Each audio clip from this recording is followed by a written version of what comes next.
नमस्कार बंधुरा शिउली रान्नाघरे आपनादेर सकलके स्वागत। आमी शिउली आज आबार एकटी नतून रेसिपि निये आपनादेर काछे चले एलाम।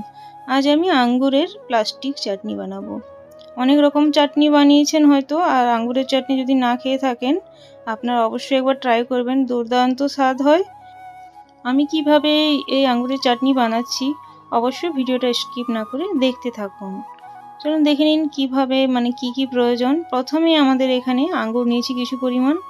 আঙ্গুরগুলো গোটা আছে, সেগুলো অর্ধেক অর্ধেক করে কেটে নেব। আর আঙ্গুরটা আগে ভালোভাবে জল দিয়ে ধুয়ে নেবেন, তারপর এভাবে কেটে নেবেন। এবার আমি একটা মশলা বানাবো। এখানে মেথি নিয়েছি হাফ চামচ, জিরে আছে হাফ চামচ, মৌরি আছে হাফ চামচ, গোলমরিচ আছে আর একটা এলাচ, একটা শুকনো লঙ্কা। শুকনো কড়াইতে আমি দিয়ে কিছুক্ষণ ভেজে নেব। হালকা একটু কালার আসবে, খুব সুন্দর গন্ধ আসবে, খুব বেশি যেমন লাল না হয়ে যায়।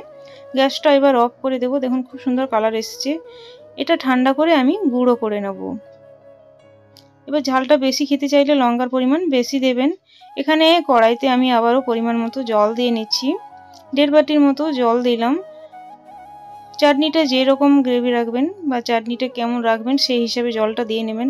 সামান্য লবণ অ্যাড করে দিলাম। খুব বেশি লবণ দেওয়ার প্রয়োজন নেই। আর এখানে মোটামুটি 4 থেকে 5 চামচ চিনি দিলাম। আপনারা মিষ্টি কেমন খাবেন আর আঙ্গুরের মিষ্টিটা কেমন আছে সেই হিসাবে চিনিটা এখানে অ্যাড করে দেবেন।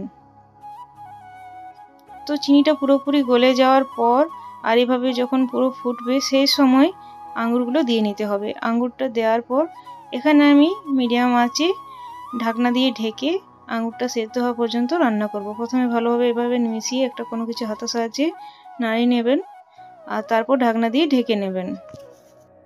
এই চাটনি বানানো খুবই সহজ আর খেতে কিন্তু দুর্দান্ত লাগে। ছোট বড় সবাই খুশি হয়ে খাবে। তো দেখুন ঢাকনাটা খুলে দেখলাম কিছুক্ষণ পর, আর আঙুরটা এখনও পুরোপুরি সেদ্ধ হয়নি। আর যেহেতু চিনি দেওয়া আছে এখনও একটু আঠা আঠা ভাবটা আসেনি। তো আরও কিছুক্ষণ আমি ফুটিয়ে নেব। এখানে আমি কিছু কাজু দিলাম। কাজুটা এখানে ভাজলাম না, কারণ যেহেতু আমি এখানে এক ফোঁটাও কোনো রকম তেলের ব্যবহার করছি না। আপনারা চাইলে শুকনো কড়াইতে হালকা ভেজে নিতে পারেন। তো আমি কাঁচা দিয়ে নিলাম। আর কিছুক্ষণ পর ফুটিয়ে নেওয়ার পর আমি এখানে 1.5 চামচ ওই মশলাটা দিয়ে নিলাম। পুরো মশলাটাই কিন্তু আমি ব্যবহার করলাম না। আঙ্গুরের পরিমাণ বেশি থাকলে মশলাটা বেশি দেওয়া যাবে। যেমন আপনাদের চাটনিটা থাকবে সেই হিসেবে মশলাটা অ্যাড করে দেবেন। মশলা দেওয়ার পরও আমি আরও মোটামুটি 3-4 মিনিট ফুটিয়ে নেব।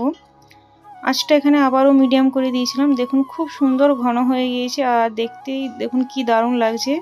আমি 2-1টা আঙ্গুর এভাবে একটু খুন্তির সাহায্যে ভেঙে দিচ্ছি যাতে ভালো হয়।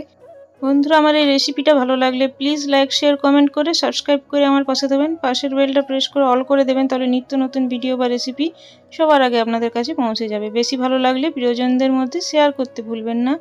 এখানে দেখুন আমি লেবু নিয়ে নিয়েছি, আর এখানে অর্ধেকটা লেবু আছে পাতি লেবু, যাতে টক টক একটা ফ্লেভার আসে চাটনির মতো, সেটা দিয়ে নিলাম। আর এটা দেওয়ার পরে কিন্তু গ্যাসটা অফ করে দেবো। এটা দেওয়ার পর বেশি ফোটাবেন না, নয়তো তেতো তেতো লাগবে।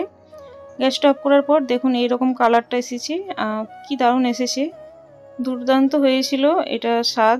একবার হলেও অবশ্যই বাড়িতে ট্রাই করে দেখবেন, আমাকে কমেন্টে জানাবেন। নতুন বন্ধুদেরকে রিকোয়েস্ট রয়েছে যদি ভিডিওটা একটু ভালো লাগে তো চ্যানেলটিকে সাবস্ক্রাইব করে আমার পাশে থাকবেন, এগিয়ে যেতে সাহায্য করবেন। আজ তাহলে আসছি বন্ধুরা, পরে একটি নতুন ভিডিও বা রেসিপি নিয়ে আপনাদের সাথে আবার দেখা হবে। ধন্যবাদ ধৈর্য ধরে আমার এই ভিডিওটা দেখার জন্য। Thanks for watching.